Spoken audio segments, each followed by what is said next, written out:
Phone चलाने के लिए चली जाती हो। लेकिन मेरा क्या, सभी घर वाले मिलकर 10-10 रोटियां खाते हैं और मुझे हलवाई की तरह रोटियां बनानी पड़ती है। तो अब मैं क्या करूं? अब घर वालों को तुम्हारे हाथ की सब्जी पसंद नहीं आती तो इसमें मेरी गलती थोड़ी है। तुम्हारी गलती नहीं है, लेकिन तुम्हारा हाथ तो हो सकता है ना। हो सकता है कि जब मैं सब्जी बनाकर रसोई से चली जाती हो तो तुम ही सब्जी में कोई ना कोई मिलावट कर देती हो। दोनों ही बहुएं इसी तरह लड़ाई करने लगती हैं।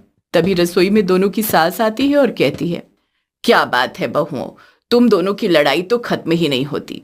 कितनी बार बोला है कि इस तरह से मत लड़ा करो। आस पड़ोस वाले सुनते हैं तो अच्छा नहीं लगता।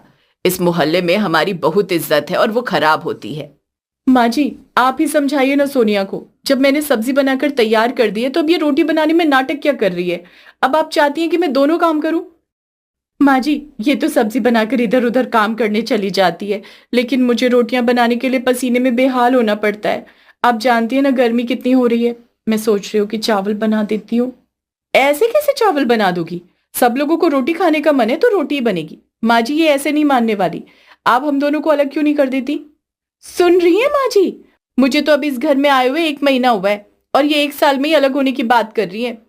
तुम दोनों को जितनी भी लड़ाई करनी है कर लो, लेकिन मैं तुम दोनों को अलग नहीं करूंगी। आरती बोलकर रसोई से चली जाती है और दोनों बहू ऐसे ही लड़ते हुए खाना बनाती हैं। यूं ही कुछ दिन गुजरते हैं और एक दिन श्रेया रात के समय पंकज से कहती है, यार पंकज, तुम माँ को समझाते क्यों नहीं कि हम अलग हो जाते हैं? वो तो मेरी कुछ सुनती ही नहीं। तुम तो जानती हो ना मेरा और आयुष का कितना अच्छा रिश्ता है। हम दोनों भाई कभी लड़ाई नहीं करते, और तुम दोनों देवरानी जिठानी जब देखो लड़ती रहती हो। मैं उस सोनिया के साथ और एडजस्ट नहीं कर सकती। प्लीज पंकज, अलग हो जाते ना। पंकज भी मुंह घुमाकर सो जाता है और कुछ नहीं कहता। ऐसे कुछ दिन गुजरते हैं और एक दिन सोनिया और श्रेया हॉल में खड़े होकर लड़ाई कर रहे होते हैं। तभी वहां पर पूरा परिवार आ जाता है और मनीष कहता है, तुम दोनों बहुओं ने फिर से लड़ाई शुरू कर दी। अरे आखिर कब तक ये सब ड्रामा चलेगा इस घर में? सोनिया ने भी रोज मेरी नाक में दम किया हुआ है।